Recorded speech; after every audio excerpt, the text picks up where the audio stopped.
예, 첫 번째 시간입니다. 도곡동 박보검이 나오셨습니다. 예, 미래에셋증권의 강구현 선임 매니저님 모시도록 하겠습니다. 안녕하세요. 안녕하세요, 박보검님. 네, 예. 주의하겠습니다. 네, 오래간만입니다. 아, 오랜만입니다. 여기 오늘 온다고 해가지고 오늘 솔직히 대타하긴 하지만요. 네네. 오래간만에 나온다고 하니까 되게 설렜고. 그래요. 그리고 오늘 홍석 선임이랑 오래간만에 식사 한번 했거든요. 식사하고요? 네, 예. 너무 즐거운 시간 보냈습니다. 아유. 네. 오랜만에 카메라 보고 인사 한번 해주시죠. 예, 예. 구독자분들께. 안녕하세요. 도곡 WM의 미래에셋증권 강구현 선임입니다. 좀 장 많이 힘들 텐데 저도 많이 힘들고요. 최근 장에서 조금 바짝 오르는 분위기이긴 하지만 여기 3프로TV를 보신다는 것 자체가 지금의 시장에서 손을 완전히 놓고 있지 않다라는 의미에서 여러분들은 다른 분들보다 조금 더 빨리 앞서갈 수 있다라는 희망을 가지시고 우리 함께 조금 더 시장을 헤쳐나갔으면 좋겠습니다. 손에 손잡고. 네, 예, 알겠습니다. 손에 손잡고. 예. 아, 금요일에 불타는 느낌 살아있습니다. 알겠습니다. 네. 자, 그러면 오래간만에 나오셨으니까요. 저희 또 중국 시장부터 한번 볼까요? 오늘 한국 시장은 비교적 조금은 뜨거웠어요. 뭐 반도체 업종도 그렇고 뭐 게임 업종도 그렇고 성장주 업종들 전반적으로 좋긴 했는데 중국을 투자하시지 않는 분들은 중국이 오늘 비교적 차갑다라는 느낌을 많이 못 느끼셨을 것 같아요. 오늘 상해종합지수는 0.9% 하락한 3,253포인트로 끝났고요. 예. 심천지수는 1% 하락한 2,281포인트 그리고 항생은 2.26% 하락한 2156포인트로 끝났습니다. 예. 홍콩 증시가 비교적 상해나 심천, 본토 증시에 비해서 많이 약세를 보였는데 그러네요. 원인은 아주 크리티컬한 게 두 가지가 있었죠. 어제 미중 그 정상회담 전화 통화가 있었고 그리고 중국에서 발표했던 3개월에 한 번씩 발표를 하는 그 정치 국회 결과 회의가 있었는데 이게 시장 부양에 대한 내용은 비교적 없었다 정도로 봐주시면 될 것 같습니다. 네. 아무래도 지난 4월 말에 있었던 정치 국회 회의에서는 소비뿐만이 아니라 빅테크에 대한 뭐 금리 인하 그리고 시장 조성 그리고 시장을 어느 정도 부양하겠다는 의지가 확연히 많이 보였던 그런 시기였다면 어제 오후에 있었던 그 정치 국회에서는 지난 4월에 있었던 거에 대한 연장선 그리고 우리가 모니터링을 많이 하겠다 정도의 이슈에서 끝났던 것 같습니다. 그러면은 이제 4월에 있었던 게 계속 연결되는 상황인데. 그렇죠. 예. 근데 왜 시장은 약간 냉랭했을까요? 우리가 지금 미국 시장에서도 금리 인상 할 거야라고는 기대를 뭐 마음의 준비는 하고 있지만 우리가 100bp 인상하지 않을까 했는데 75bp 인상하고 환호성을 지른 것처럼 뭔가 추가적으로 플러스 알파의 어떤 조건들이 나오지 않을까라고 기대를 했었는데 이제는 중국도 지금은 통화 완화 정책의 기조를 펼치고는 있지만 어느 정도 실탄의 여력은 많이 끝나간다 정도의 이슈를 보여줬던 게 아닐까라고 저는 보고 있습니다. 어느 정도 미국과는 달리 그리고 글로벌리 증시와는 달리 중국은 완화적인 정책을 보이고 있었는데 추가적인 완화 정책을 새로 내놓은 것이 아니라 기존에 있던 거에 대해서 좀 모니터링을 하겠다. 그리고 특히나 주요하게 봤던 것들은 소비 그리고 부동산 이쪽이었거든요. 그럼에도 불구하고 소비 쪽에서는 우리가 필수 소비재 정도에서만 어느 정도 확장 정책을 펼쳐나가겠다. 그런데 고급 소비재 예를 들어서 뭐 백주라든지 뭐 고급 자동차라든지 시계라든지 이런 분야에 대해서는 전혀 좋아하는 건 이런 게 없었다. 안 좋네요. 그렇죠.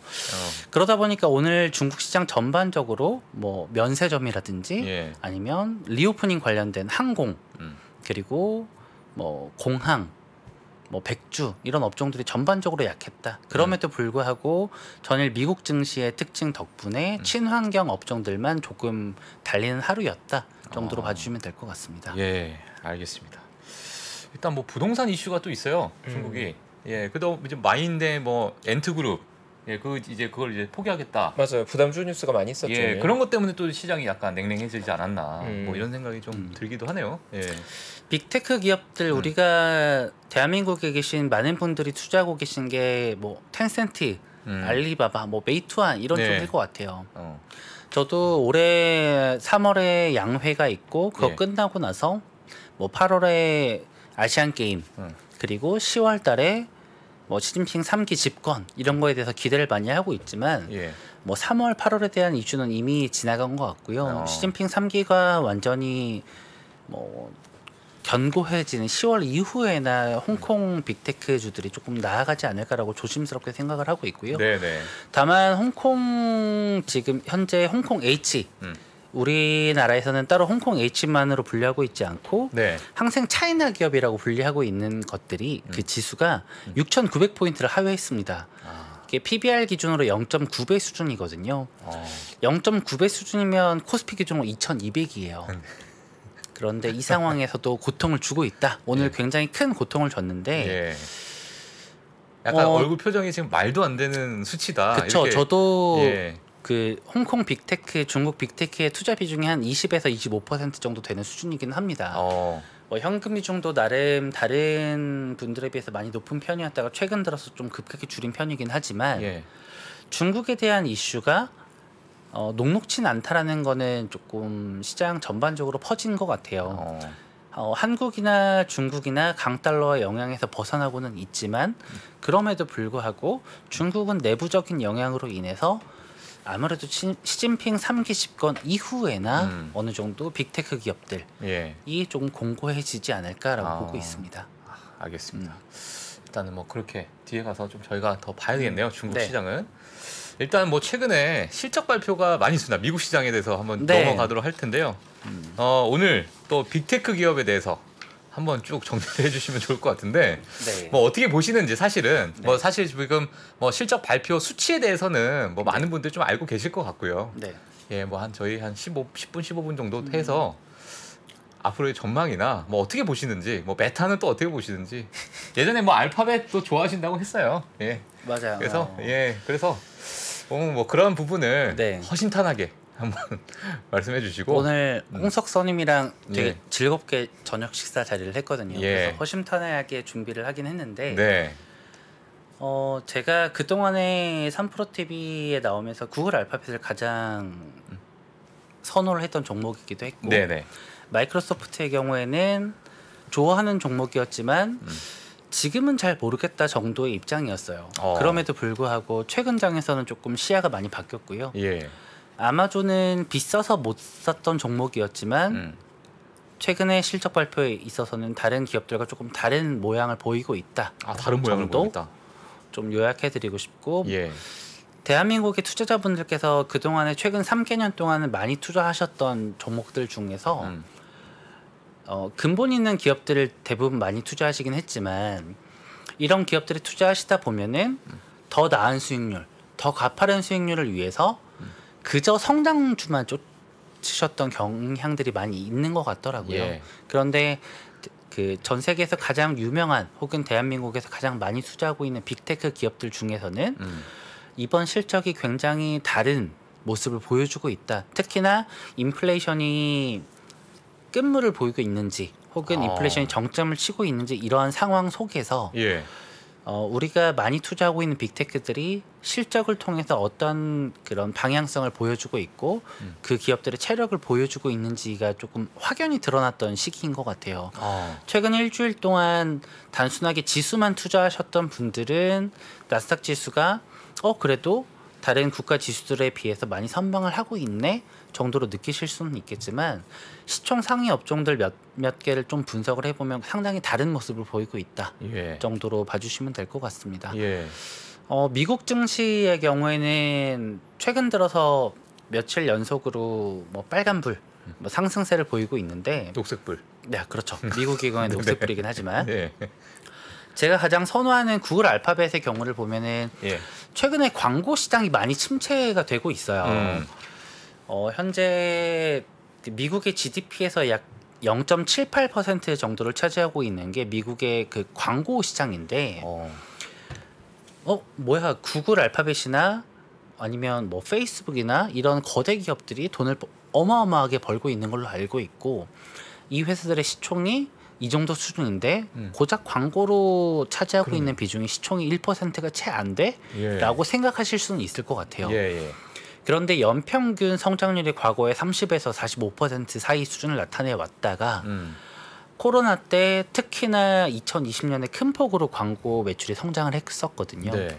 그런데 최근 들어서는 약 4%대 성장을 하고 있습니다. 4%. 네. 4%. 그러다 보니까 과거에 연 40-50% 성장을 하고 있던 기업들에 대해서는 멀티플을 60배, 70배, 80배를 주고도 맥센스 했던 시기였어요. 예.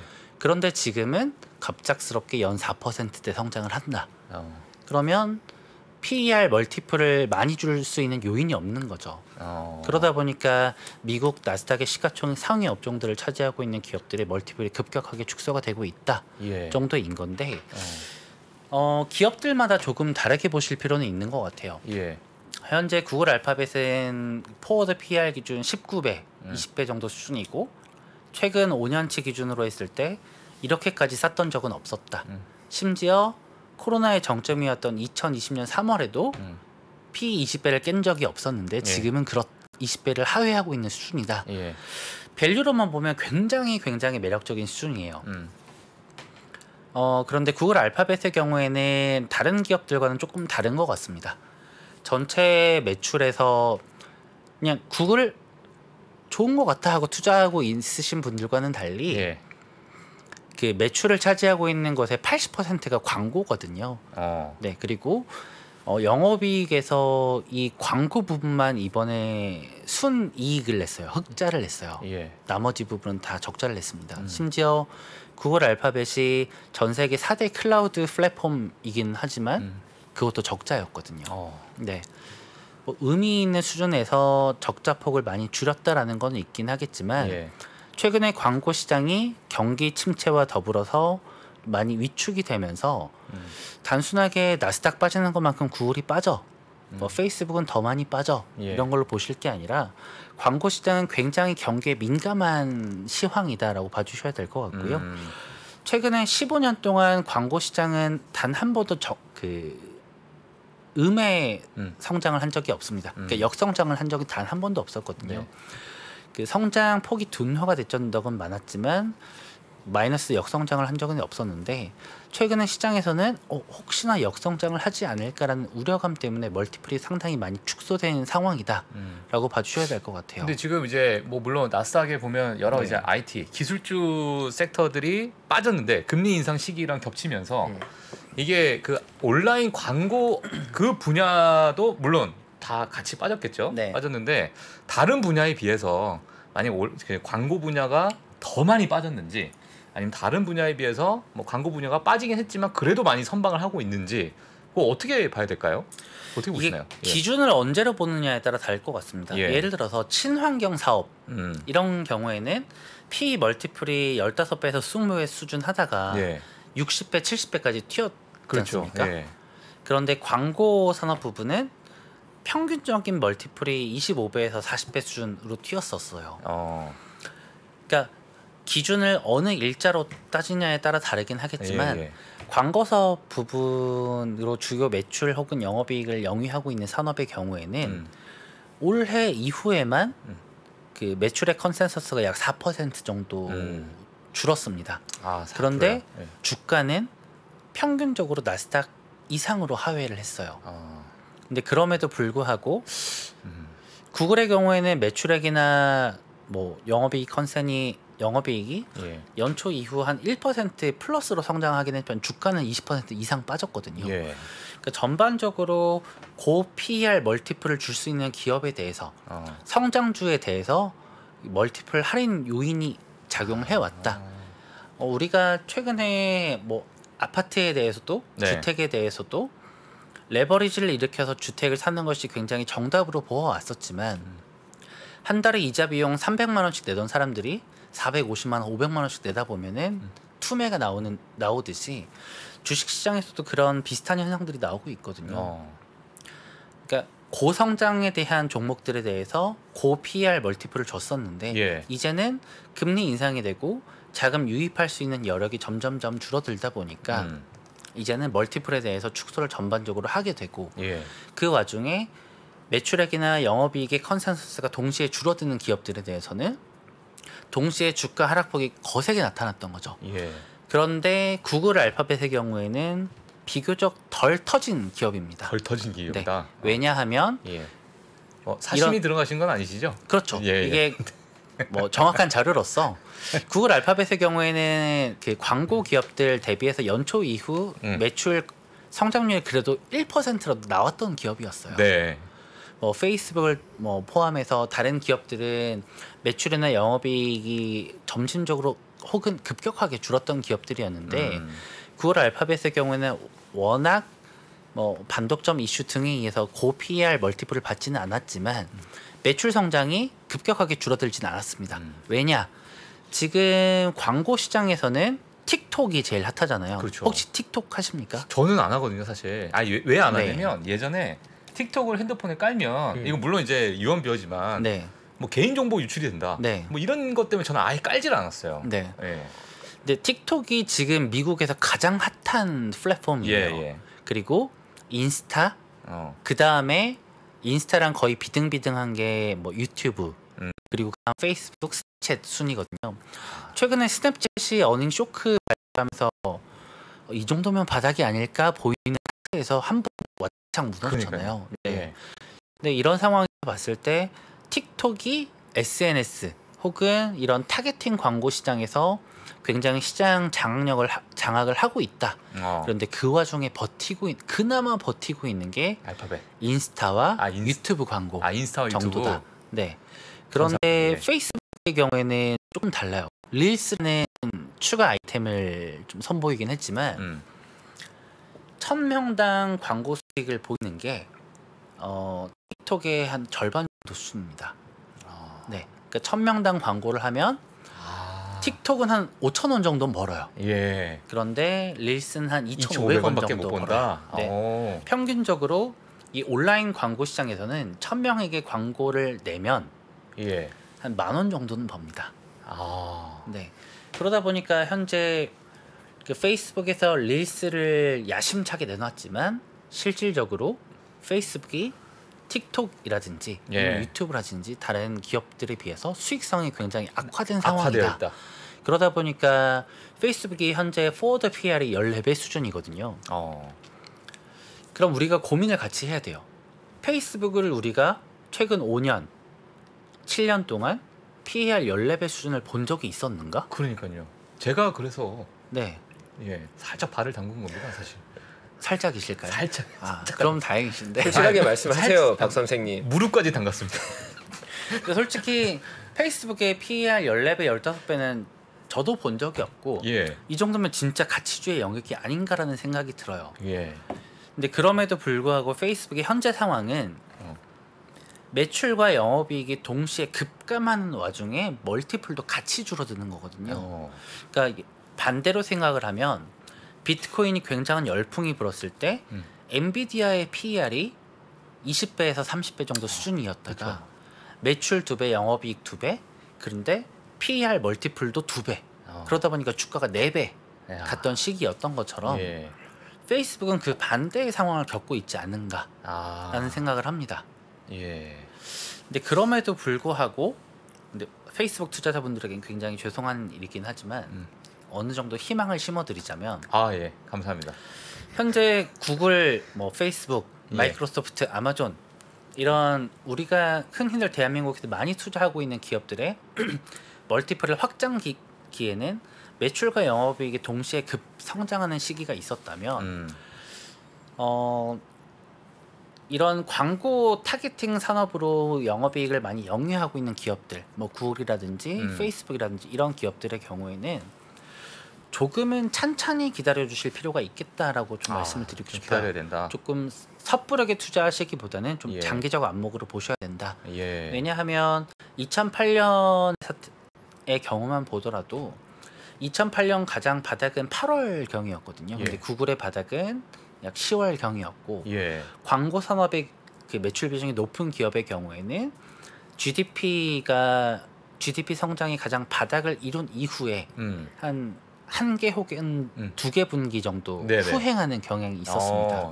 그러다 보니까 우리가 광고 타겟팅으로 돈을 많이 벌고 있는 기업들의 경우, 이런 빅테크 기업들의 경우에는 이제는 우리가 최근에 한 3개년에서 5개년 정도 고성장하는 그런 시기에서 봐왔던 성장주는 조금만 빠지면 매수의 기회야 이러고 봤던 시야를 조금 버리고 어느 정도 장기적으로 바라보셔야 되지 않을까입니다. 다만 지금 밸류는 최근 5개년에서 가장 마이너스 2 표준 편차 수준으로 가장 최저점이고요.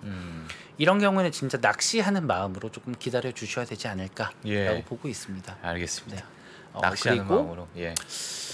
구글 알파벳을 저는 최선호이기는 하지만 이런 광고 산업이 턴어라운드 하는 기간 혹은 방금 말씀드렸던 것처럼 한 국가의 GDP가 턴어라운드 하고 나서 한 개 혹은 2개 분기 이후에 광고 집행 비용이 많이 늘고 이런 광고 집행 매출 비중이 많이 높은 기업들이 급격하게 주가가 상승을 하는 구간이 있는데 이번에는 조금 다르지 않을까라는 의견도 있어요. 첫 번째로는 뭐 애플의 IDFA가 작년 2분기부터 시작을 했고 올해부터는 뭐 순증 효과가 나올 수 있지 않을까라는 것도 있고, 두 번째로는 단순하게 그 페이스북의 경우로만 말씀을 드리면 많이 빠지고 그리고 단순하게 멀티플이 하회하고 매출과 영업이익이 급격하게 감소를 했지만 GDP가 턴어라운드를 하고 한 개 혹은 2개 분기 이후에 광고의 집행이 급격하게 늘어난다면 이거에 대한 기대감은 페이스북이 더 클 수 있겠다. 구글 알파벳보다 페이스북이 더 클 수 있겠다 정도. 설레나요? 기분이 갑자기 좀 계속해 주시죠. 주저리 말씀드리기는 했지만 지금 당장에는 단순하게 밸류가 싸다라고 접근하기보다는 오히려 그런 거예요. 매출이나 영업이익이 시장의 기대치를 충분히 소화를 하고 그리고 이것이 감소하고 있는 구간이 아니라면 최근 5개년 내 P 멀티플이 가장 최저점 수준이라면 매수할 만하다. 그러나 매출과 영업이익이 동시에 꺾이고 있는 기업의 경우에는 좀 상당히 모험이 필요하다. 네. 근데 이런 경우에는 리스크가 크다. 맞아요. 한 국가의 GDP가 턴어라운드하고 한 개 혹은 2개 분기 이후에 광고 비용이 집행이 크게 된 시기에는 그 시기에는 구글 알파벳이나 다른 기업들보다 페이스북이 더 빨리 상승을 할 수 있겠다 정도로 봐주셔야 될 것 같습니다. 탄력을 받을 수 있다. 하지만 리스크가 크다. 알겠습니다. 오늘 솔직히 준비한 내용 되게 많았어요. 그러니까요. 나와서 아마존도 그렇고 마이크로소프트도 그렇고 했는데 이제 자주 나와 주시죠 이제. 안 불러주시더라고요. 그래요? 네.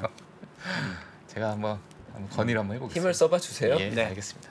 그래서 아주 간략하게만 그 마이크로소프트랑 아마존 말씀을 드리면 실적 발표가 최근에 있었잖아요. 마이크로소프트랑 아마존이 가장 클라우드 플랫폼에서 빛나는 회사였던 것 같아요. 클라우드에서요? 우리가 최근까지 알고 있었던 거는 마이크로소프트, 구글 알파벳, 아마존, 알리바바 이 4개 회사가 클라우드 플랫폼을 장악하고 있었다였는데 최근에 모건 스탠리를 비롯해서 이 클라우드 시장을 완전히 양강 구도로 굳힐 수 있는 기업은 아마존과 마이크로소프트 정도로 보고 있는 것 같아요. 아마존과 마이크로소프트다. 최근에 강달러 영향에 의해서 보고서를 많이 보시는지는 모르겠지만 강달러 영향에 의해서 매출이나 영업이익 컨센이 많이 줄어 있는 기업들을 보면은 단순히 미국 내에서 매출 비중이 큰 회사가 아니라 해외 매출 비중이 큰 회사들이 위주였거든요. 대표적인 게 마이크로소프트라든지 아마존이었는데 그런 기업들의 경우에는 단순하게 환 효과를 제외하면은 아직도 클라우드 플랫폼의 효과가 연평균 전년 동기 대비해서 40%가량 성장을 합니다. 마이크로소프트 애주어 같은 경우에는 40%가량. 그러니까요. 이 환 효과를 제외하면 46% 정도 성장을 했고 아마존도 33% 정도 성장을 했어요. 그런데 구글이라든지 알리바바의 경우에는 이 성장폭이 굉장히 둔화가 됐습니다. 이런 걸 종합적으로 봤을 때 내가 가장 향후 5년, 10년 동안 가장 성장할 수 있는 섹터를 클라우드 플랫폼이라고 보고 있다면 마이크로소프트와 아마존은 지금 가격에서는 굉장히 적극적으로 봐야 되는 시기가 아닐까라고 보고 있고요. 예. 현재 마이크로소프트가 뭐 포워드 PER 27배 정도 수준이기는 한데, 그리고 아마존의 경우에도 EV 에비타 기준으로 뭐 포워드 한 15배, 17배 정도 수준이긴 한데, 이 정도면은 코로나 2020년 3월 정점일 때보다 싼 가격이거든요. 네네. 다만 여기서 급격하게 매수를 하느냐 정도는 뭐 금리 인상 스탠스, 혹은 뭐 금리가 더 이상 오르지 않고 하향할 거다, 혹은 미국과 중국이 뭐 무역 협의를 할 거다라는 매크로적인 영향 혹은 소스가 많이 작용을 하겠지만, 지금 가격에서는 이런 기라성 같은 종목들에 대해서 현금을 쓰는 거에 대해서 좀 아쉬워하지 않았으면 좋겠다라고 말씀드리고 싶습니다. 네, 알겠습니다. 아유, 오늘도 빅테크 너무 자세하게 또 설명해 주셔가지고요. 네, 오랜만에 너무 좋은 말씀 감사드리고요. 다음에 또 한번 또 모시도록 하겠습니다. 불러만 주세요. 예, 알겠습니다. 예, 지금까지 미래에셋증권 강구현 선임 매니저님이셨습니다. 감사합니다. 감사합니다. 네, 감사합니다. 전자신문과 3프로TV가 투자에 대한 고민을 함께 나누는 자리를 마련했습니다. 향후 주식시장이 어떻게 될지, 하락장에서 매매하는 방법과 그리고 부동산에 대해서도 함께 이야기해 보겠습니다. 자세한 사항은 3프로TV 영상 하단 유튜브 커뮤니티를 확인해 주세요.